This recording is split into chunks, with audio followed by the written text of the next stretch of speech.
ఒక్క క్షణం అతని చేతిలో ఉన్న బండరాయి కింద పడిపోయి ఉంటే ఆ రోజు ఆ తండ్రి బతికుండేవాడు. ఒక్క క్షణం అతని కోపం తగ్గి ఉంటే ఓ కుటుంబం రోడ్డున పడేదే కాదు. కానీ ఆ ఒక్క క్షణమే ఓ కొడుకును హంతకుడిగా మార్చింది, ఓ తండ్రిని శవంగా మార్చింది. మద్యం మత్తులో మొదలైన చిన్న గొడవ రక్తపు మడుగులో ముగిసింది.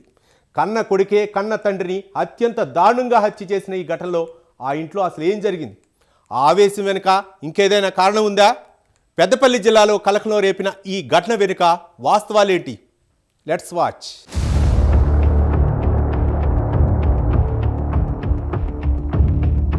పెద్దపల్లి జిల్లా ఓదెల మండలం మడక గ్రామంలో దారుణ హత్య జరిగింది. తండ్రిని చంపేశాడన్న అరుపులతో గ్రామమంతా ఒక్కసారిగా ఉలిక్కిపడింది. ఏమైందో తెలియక గ్రామస్తులు పరుగులు తీశారు. అక్కడ కనిపించిన దృశ్యం ఎంతటి కఠిన మనసున్న వారినైనా కలిచివేసేలా ఉంది. రక్తపు మడుగులో ఓ వృద్ధుడు తలకు తీవ్ర గాయాలు, పక్కనే రక్తంతో తడిసిన భారీ బండరాయి. ఆ దృశ్యం చూస్తే అక్కడ ఏ స్థాయిలో దాడి జరిగిందో అర్థమవుతోంది. నేలపై నిశ్చలంగా పడి ఉన్న ఆ వ్యక్తి 70 ఏళ్ల మాదయ్య సింగరేణిలో ఉద్యోగం చేసి రిటైర్ అయ్యారు. జీవితమంతా కష్టపడి కుటుంబాన్ని నిలబెట్టాడు. వృద్ధాప్యంలో ప్రశాంతంగా జీవించాలని అనుకున్నాడు. కానీ విధి అతనికి ఊహించని మలుపు రాసింది.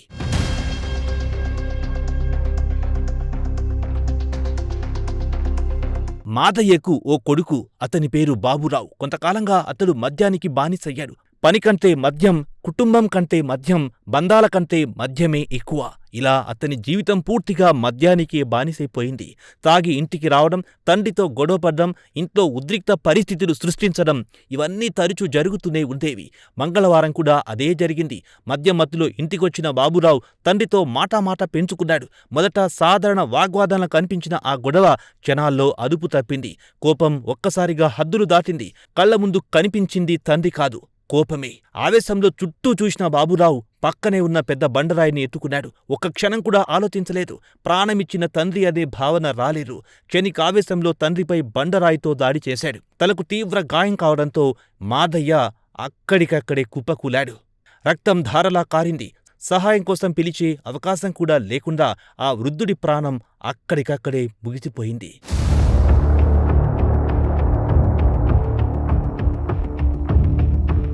కానీ ఈ కథ అక్కడితో ముగియలేదు. తండ్రి చనిపోయాడని తెలుసుకున్న తర్వాత బాబురావు చేసిన పని చూసి గ్రామస్తులు మరింత షాక్కి గురయ్యారు. తన చేతిని కత్తితో కోసుకుంటూ గ్రామంలో హల్చల్ చేశాడు. అతని ప్రవర్తన చూసి భయపడిన గ్రామస్తులు వెంటనే అతన్ని అదుపులో తీసుకుని పోలీసులకు సమాచారం ఇచ్చారు. సమాచారం అందుకున్న పోలీసులు వెంటనే మడక గ్రామానికి చేరుకున్నారు. సంఘటనా స్థలాన్ని పరిశీలించారు. మాదయ్య మృతదేహాన్ని పోస్టుమార్టం కోసం ప్రభుత్వ ఆసుపత్రికి తరలించారు. నిందితుడు బాబురావును అదుపులోకి తీసుకుని విచారణ ప్రారంభించారు. ఈ కేసులో పోలీసులు అన్ని కోణాల్లో దర్యాప్తు చేస్తున్నారు. మద్యమత్తులోనే హత్య జరిగిందా, లేక ఇంతకు ముందు నుంచే కుటుంబంలో విభేదాలున్నాయా అనే అంశాలపై కూడా విచారణ కొనసాగుతోంది.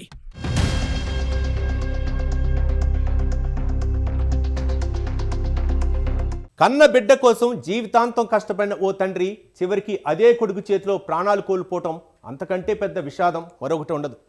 క్షణికావేశం, మద్యం మత్తు కలిసి ఒక కుటుంబాన్ని శాశ్వతంగా చీల్చేశాయి. మద్యం మనిషి ఆలోచనలు మాత్రమే కాదు, బంధాలను కూడా నాశనం చేస్తుందనే మరో విషాద ఉదాహరణగా ఈ ఘటన నిలిచిపోయింది. కోపం తగ్గిపోతుంది, మత్తు దిగిపోతుంది, కానీ కోల్పోయిన ప్రాణం తిరిగి రాదు. ఒక కుటుంబాన్ని అనాథగా మార్చిన ఈ దారుణం, మద్యం, ఆవేశం కలిసి ఎంతటి ప్రమాదానికి దారితీస్తాయో సమాజానికి గట్టి హెచ్చరికగా మిగిలిపోయింది.